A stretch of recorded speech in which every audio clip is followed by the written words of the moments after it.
Uh, the title of my paper today is Kaduna State Vigilance Service and Crime Mitigation in Kaduna Local Government 2015 to 2025. How policy perspective. I chose this topic deliberately because I realized that there were so many write-offs on vigilant group in Kaduna, in Benue, in Sokoto, and other parts of the north. But when I realized that nobody, who have not seen any work concerning vigilante in Kaduna North, and specifically in Cow Conference, that was the reason why I decided to write on this. There were a lot of writings on vigilante groups, but no, I have not seen anyone that deals with cow. That was the reason why I decided to write on that. Secondly, I want to say that vigilante, people are misunderstanding this concept. In Kaduna here, vigilante and vigilance service are not the same. Because I remember when the former governor of Kaduna State, Engineer Namadi, when he was the governor of Kaduna State, he introduced Operation Yagi. And when he introduced Operation Yagi, when he left and became the vice president of Nigeria, Yakowa came. When Yakowa died, Ramalayero took over, and even when Arewa came, he did not dismantle Operation Yagi. So Operation Yagi continued as the security outfit in Kaduna State.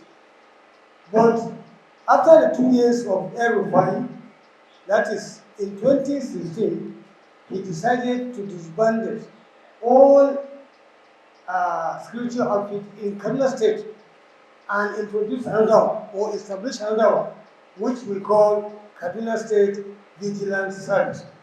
And one of the reasons why he dismantled all other ones was simply because they were operating not in accordance to the law.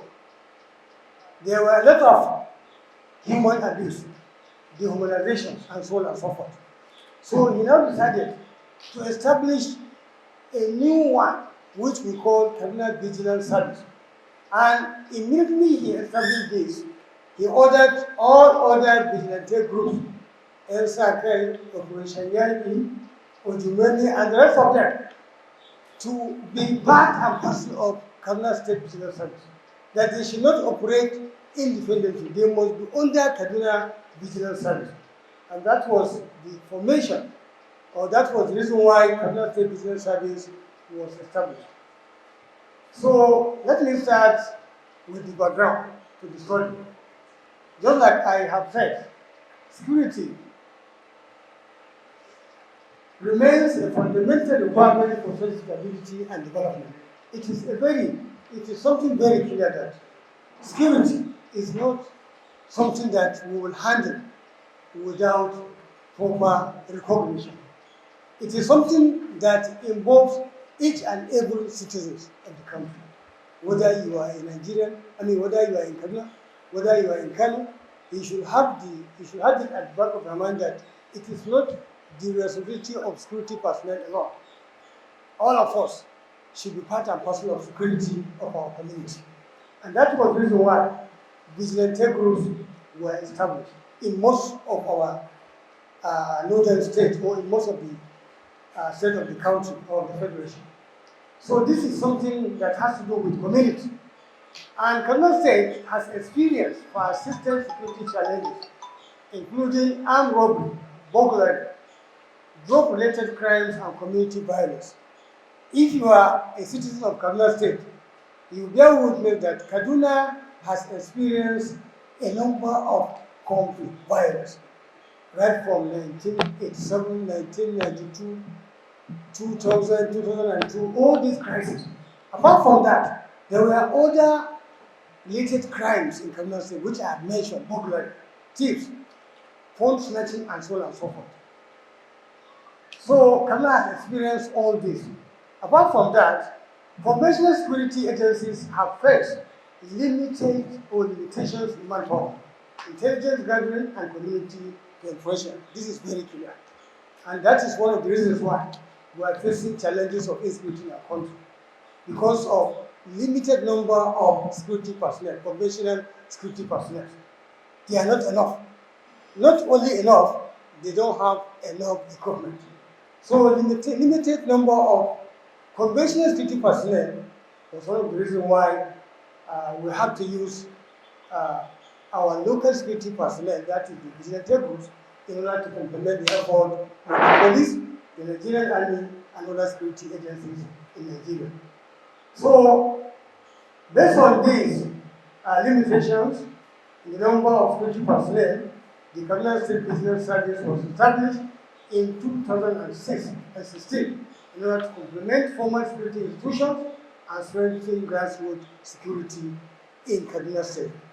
So this is one of the reasons why Kaduna Vigilance Service was established in Kaduna State in order to complement the roles of the other security agencies, the army, the police, and so on and so forth. So let's look at the research problem.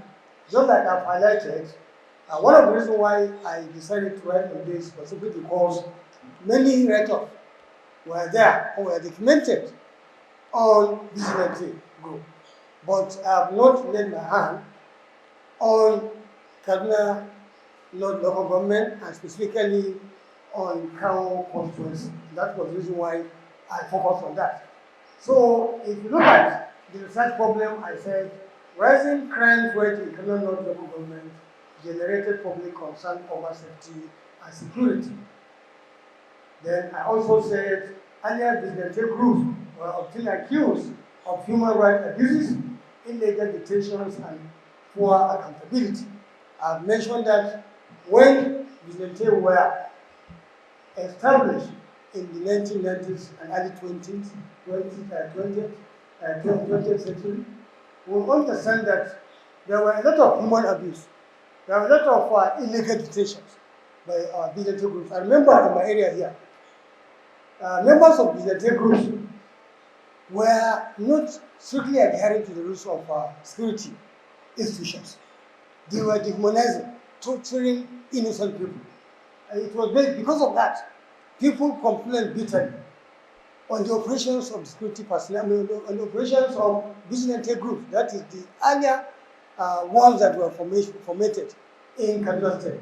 That was the essence of the formation of the vigilance service in order to checkmate that of the earlier ones.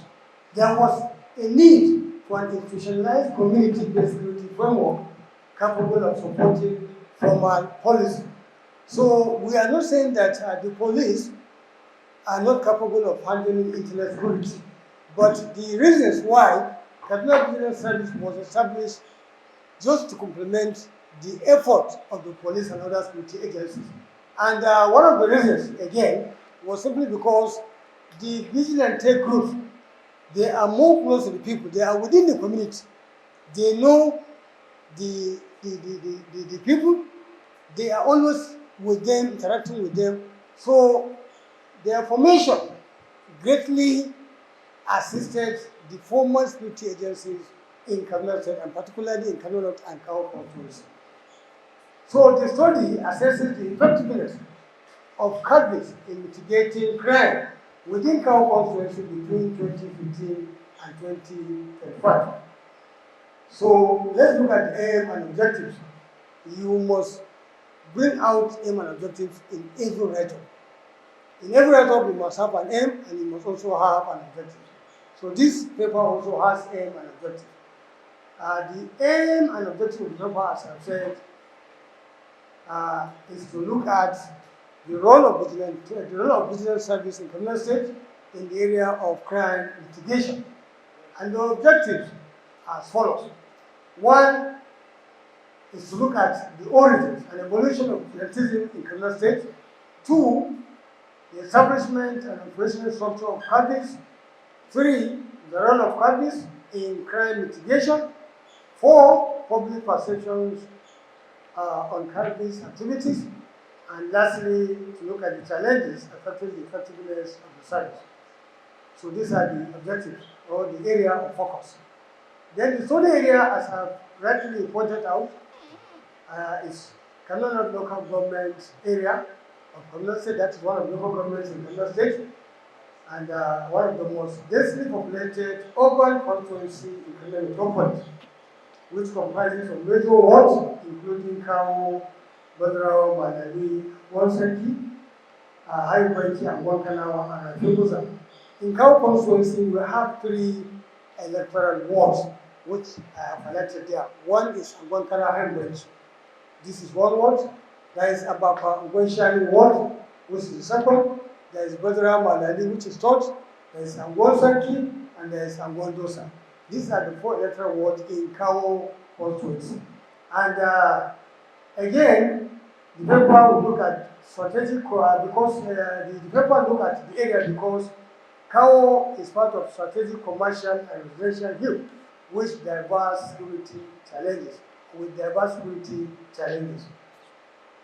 Conceptual framework. In this paper, the paper was able to conceptualize certain concepts which include security, which is to protect life, property, and also societal values. It also conceptualized crime as part of act of prohibited and punishable by law. So anybody who commits something outside the constitutional provision of the law is a crime. And the third one is crime mitigation, which serve as measures aimed at reducing the impact and occurrence of criminal activities in Kawo constituencies. So this is what we and then we have the vigilante as another concept which I identified as a community-based security volunteers assisting law enforcement agencies. So they are volunteers. Initially, in fact, up to today, the Kaduna Vigilance Service are volunteering. Only few among them who were appointed or who were given appointment by the Kaduna State government, most especially the commander and some key officials of the Kaduna Vigilance Service. But all other ones are only volunteers. They are not being paid by the Kaduna State government. Then we have vigilantism as another concept which I explained in the paper, which is referred to informal enforcement activities that operate outside legal procedure, which I mentioned earlier. I said before the formation of Kaduna Vigilance Service, the vigilante groups are operating outside legal procedures. They operated just to protect their community and also protect life and property, but they are not within the legal form or constitutional provision. Then, in the paper also, I tried to look at the origins of vigilantism in Kaduna State, which I stated, which is part of the emergence from community response to rising criminality and inadequate policy. That is one of the reasons why vigilantism was established in Kaduna State in order to respond to rising criminality and inadequate policy in the state. That is one of the reasons. And then secondly, as I mentioned earlier, is that the vigilante groups include Civilian Joint Task Force, which we call the JTF, Operation Yaki Neighborhoods, Operation Yaki, then we have Neighborhood Watch, we have Katulogora and others. These are the vigilantism groups before the establishment of Kaduna Vigilance Service.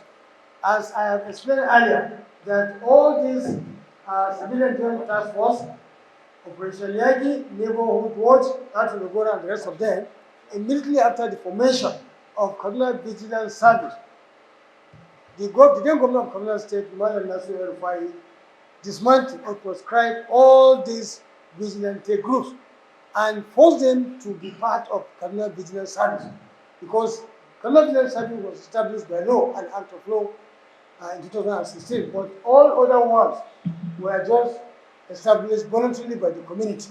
So as a result of that, he dismantled all these ones and then advised them or directed them to be under Kaduna Vigilance Service immediately after the formation. That was that. Then again, Kaduna Vigilance Service also originated as a result of shortcomings informed by the creation of the most structured security outfit in Kaduna, not in Kaduna State, and so on and so forth. Then, why the cabinet was established? I've been explaining why it was established. But from what we are seeing here, cabinet was established under Kaduna State Law number 16 of 2016. It was introduced by the administration of Governor Arewa. Why was it established? Was to replace numerous fragmented vigilante group organizations. And it was designed to complement the Nigerian police force and other security agencies with the intention of providing lawful and coordinated community-based security service in Kaduna State. So let's move forward. That was the essence of the establishment. So this Kaduna State Business Service is not operating like that. It has organizational structure and mandate.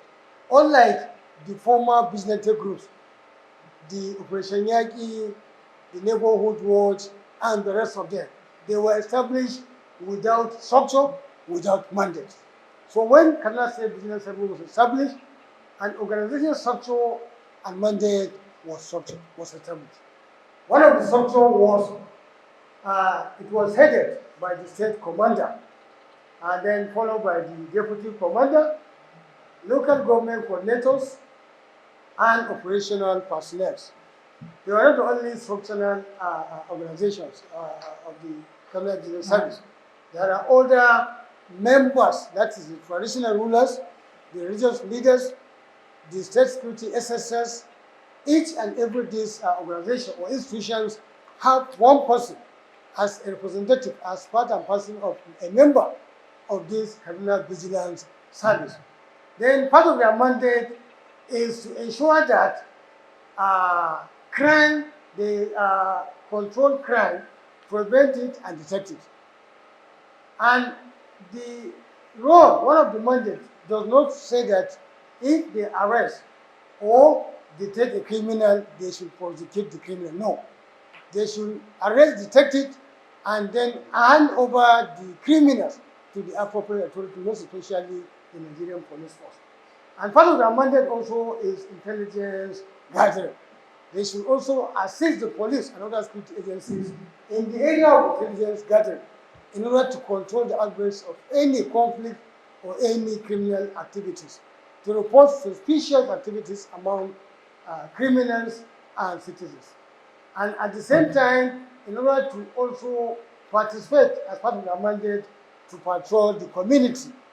The Kaduna State Business Service were not established just to parade as security personnel, no, to patrol their communities. As I have earlier pointed out, the police do not have the number to ensure the patrol of their community. And that was the reason why Kaduna State Business Service was established in order to complement their effort. And part of the mandate of the Kaduna Business Service is to arrest and transfer of suspects to the police. At the same time, to protect lives and property. Not only that, to ensure that community awareness and security programs were established, and then people were enlightened on the issue of security. So part of the roles of cadres, which I have said earlier, was to control or patrol to ensure that they complement the effort of security. So the role of cadres in crime mitigations are numerous, but I have 6 here on the board. One of the roles is to conduct neighborhood patrols and surveillance, which, if you are in Kaduna here, cadres are doing that.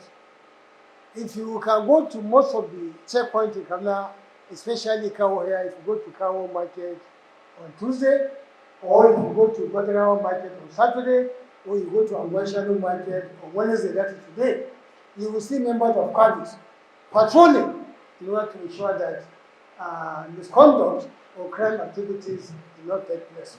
So they are always there to conduct neighborhood patrols and surveillance. If there's anything wrong, they'll bring report or they'll detect criminals and then hand them over immediately to the appropriate authority. They also support intelligence, collect and inform security agencies on anything that has to do with intelligence report. They are not to prosecute, but to hand over to the police, as I always said. And they also participate in joint security operations. If you are in Kaduna here, you'll be seeing branded heroes. In these branded heroes, you will see Operation Fushin Kada. Operation Fushin Kada. This Fushin Kada, even cabin personnel were given these heroes. So they complement the effort of the police. Police have these heroes. Nigerian Army or Army personnel also have these heroes. And then Vigilance Service personnel also have these heroes. So they are all within Kaduna Metropolis. I mean, they are all within Kaduna North, most especially the Sodi area, Cow Constituency. If you go to places like Gondosa, Manali, and Wosaki here along the road, you will see cadres, heroes parading to ensure that there were no any criminal activities within the area. I remember in sometime this year, 2020, around February, March, there was an attack in the morning by unscrupulous elements against an army personnel. They robbed him, snatched it, they asked him to surrender his handset, which he refused. At the end of the day, he surrendered, but yet they shoot him and he died. Since then, when you go to Kawabil there, you see a good number of security personnel, including Kaduna State Vigilance Service personnel, patrolling the area on daily basis to ensure that such incidents or ugly incidents do not occur in Kawa Constituency. And part of the role of the cabinet also is enhancing proactive response to security threats, which they are doing in Kaduna State. And they are always supporting public order in the maintenance within our community. And these are some of the roles that the Kaduna State Vigilance Service are doing in Kaduna State. And part of this, there are also other major achievements of countries.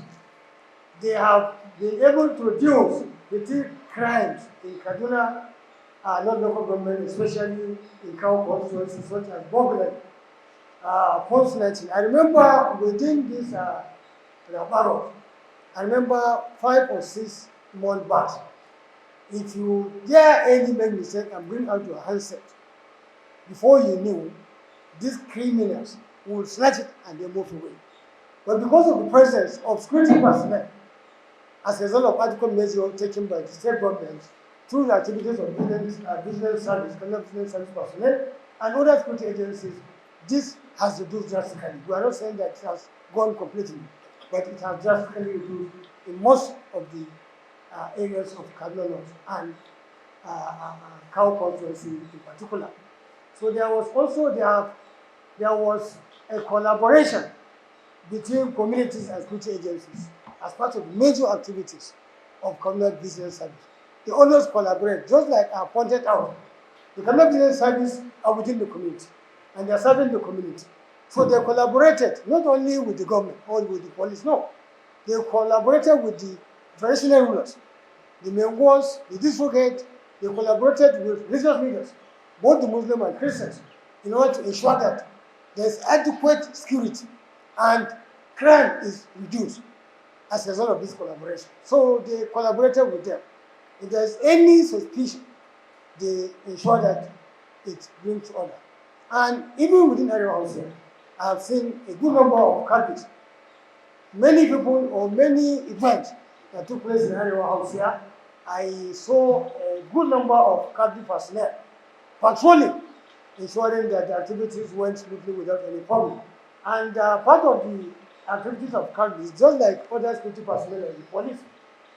The people who organize events invited them officially, and they attend and ensure that programs or events went peacefully and successfully. So that is part of their major activities. And at the same time, the countries also instill, I'm not finished with that. They have also, come back. They have also instilled public confidence on people, most especially in the area of local security arrangement. And they also enhance monitoring of market, just like I've explained before, and other public places like Arewa House, football fields, market, shopping complex, and so on and so forth. So wherever you go, you will see Kaduna personnel with other security agencies monitoring in order to ensure that crime do not occur. Let's move forward. Apart from that,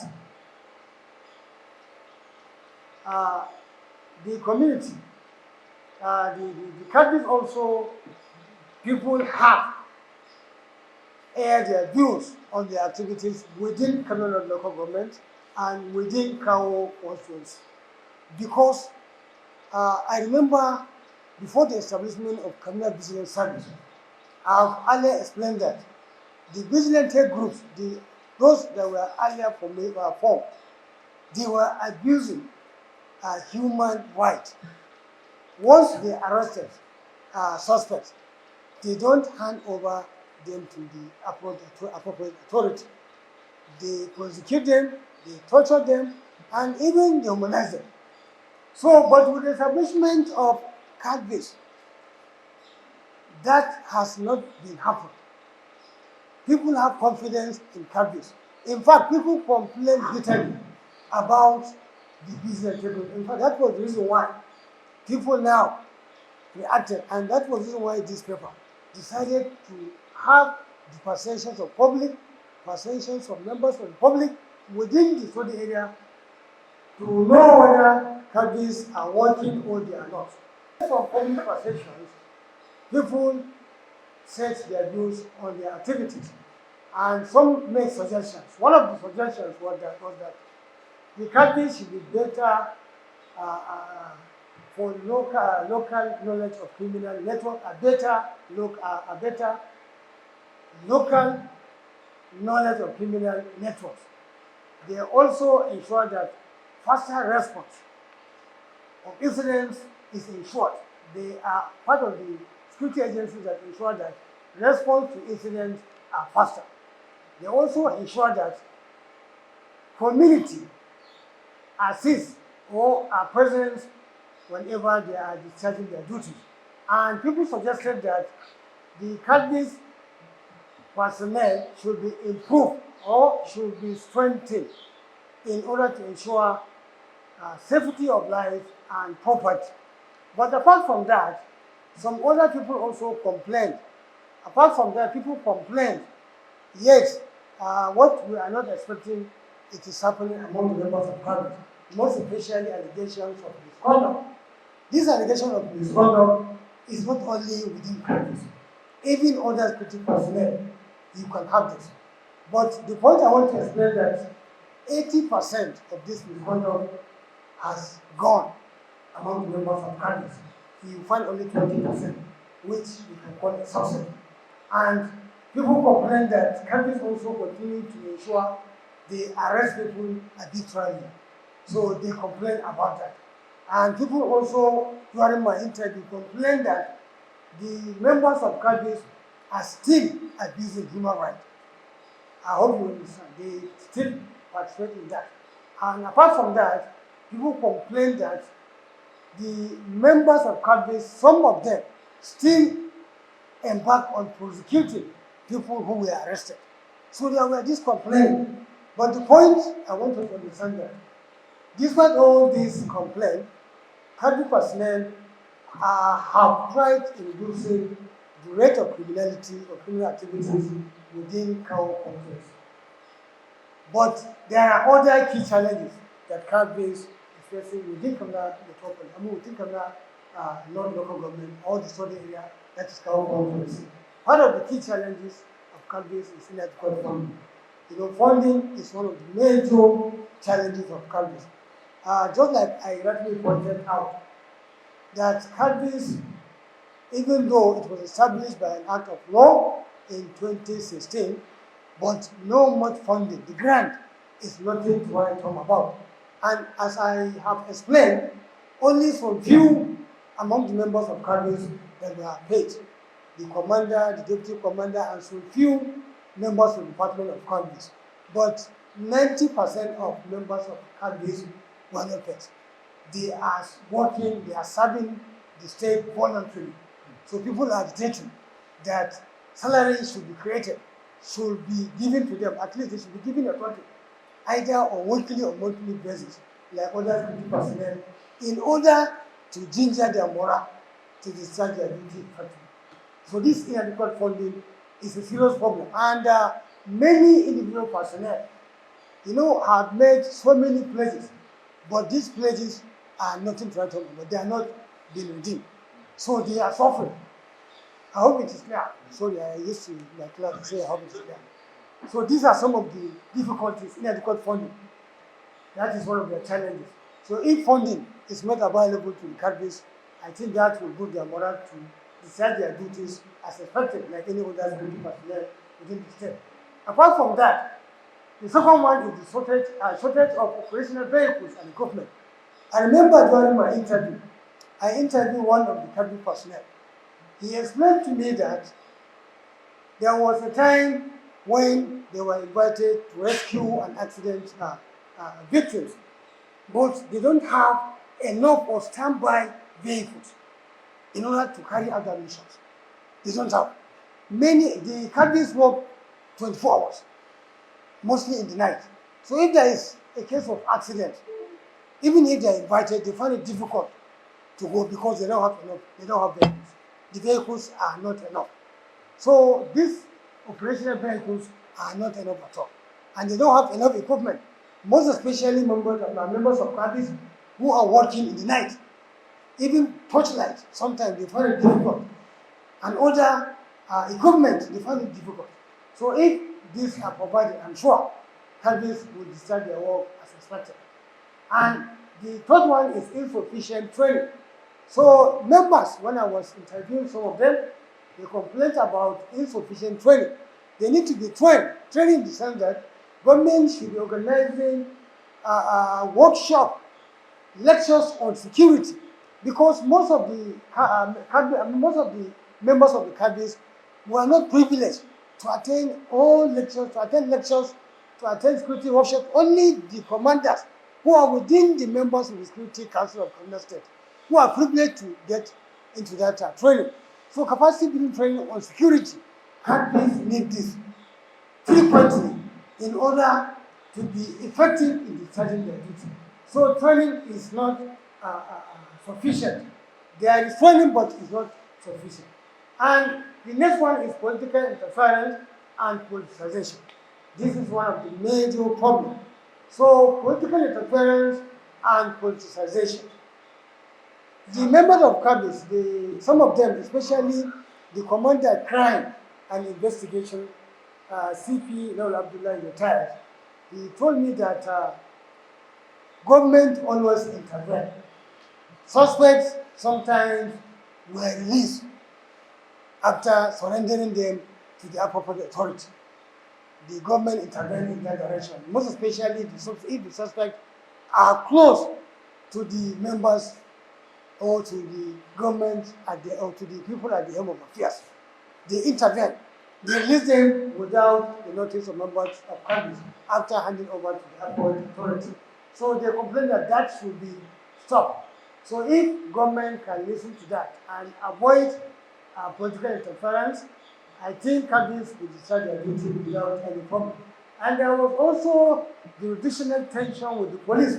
When I was explaining the establishment of vigilante groups during the early formation stage, I made mention that if victims are arrested, vigilante groups, they are not handing them over to the appropriate authority. They tend to prosecute them by themselves, which in the process, they abuse their human rights. So this problem, the police are still complaining on this problem, most especially some few among the members of Congress. If they make arrests, instead of handing over the suspect to the police, they went ahead to treat them or to prosecute them by themselves. So there is a confliction between the activities of the police and the members of the Congress, which is not supposed to be like that. Once the law says that, the law that established Congress says once a suspect is arrested, that suspect or the suspect should be immediately handed over to the appropriate authorities of the police in order to prosecute him, not the members of the Congress. but still they are prosecuting them, which is outside the law that establishing them. And there is also another key challenge facing the country's limited welfare and remuneration, which I have explained earlier. On the issue of this remuneration for personnel is nothing to write home about at all. They are using it voluntarily. So if government will listen to this challenge, I am sure the country's problem will be minimal. And part of the findings of this paper is as follows. Countries has filled critical gaps in local security governance, not only in the Saudi area, but in Kaduna and Nigeria as a whole. And countries, part of the finding also, there is grassroots intelligence and neighborhood patrol, which has improved within the Saudi area in terms of criminal control and so on and so forth. When I was moving within the constituency, I noticed or I realized that the neighborhood patrol has drastically improved. And even on the interview by some residents within the Cow constituency, they have testified to that criminal activities have drastically reduced. There is no way criminality can be eradicated completely. No, it has to only be mitigated. Then there is also, I noticed that in my findings, community participation, which enhanced security outcomes. Community are participating. In fact, those who are not even members of armies, they are reporting cases of criminality. They are helping countries in order to ensure that this issue of criminality reduced drastically. It's part of my finding. And part of the findings also, countries are operating effectively. That reduced the rate of crime. And despite all this, there was other constraints and limitations in resources by members of countries, which government should address that. And individuals also and other stakeholders must also assist the country, because we should not allow the government to say everything government. No. Stakeholders within our communities should also come to their aid in terms of monetary assistance, in terms of training, awareness, most especially by the community leaders, religious leaders, traditional rulers, and so on and so forth. So this is part of the findings. I realize that they need all this motivation, they need all this training, but that will not be done by the government alone. So stakeholders should come in to assist. Then there is also, I also realized that there was long-term success. If we want to experience long-term success, then we need to ensure that training and interagency coordination is given to members of the personnel.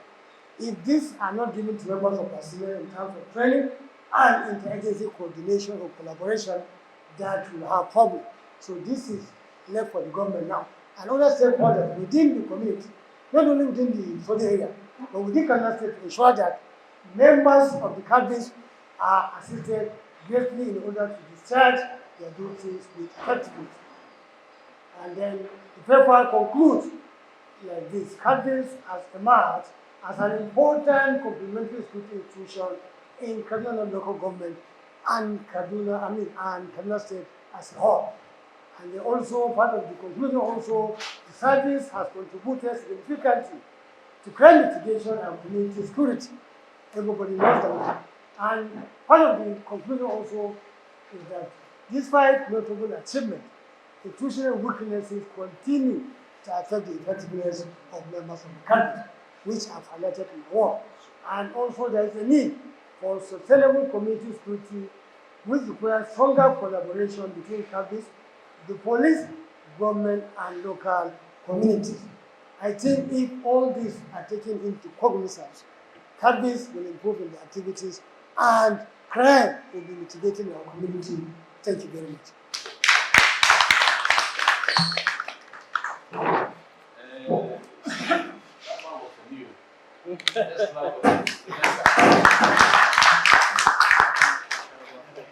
Thank you very much, Prof, for that presentation. Before I give to